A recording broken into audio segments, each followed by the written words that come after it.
Howdy. It's 2013 Chevy van, and I know everybody has the procedure of cutting the floor where this comes through the floor, but something to consider, as I found out on this one. He uses this for construction. He builds pergolas, and we loaded 30 80-pound bags right over top of the gas tank, on the floor, in other words. So where this hole is, or where I would have cut this hole out on the floor, there would have been probably 1,000 pounds sitting on it. That's not good. Because if you do the math, 80 times 30 is 2,400.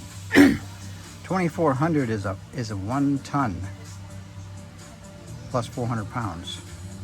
So that's a lot of weight. You definitely do not want to cut this out of the floor, because that will be collapsing right onto your fuel pump. So just something to consider. This van is used for construction, and just take that into consideration sometimes when you're cutting that hole in the floor, whether or not you're degrading its strength, which we would definitely be doing. So I elected to take the tank out. It's real easy. This hose here goes to the fuel neck. You take the fuel neck off, plug it up so you don't get a bunch of dirt in it.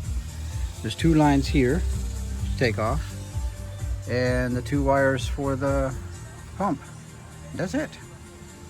Super easy. Of course, it only has 1/4 of a tank gas in it, which really helps. But yeah, it's not that hard. So again, just some FYI from me.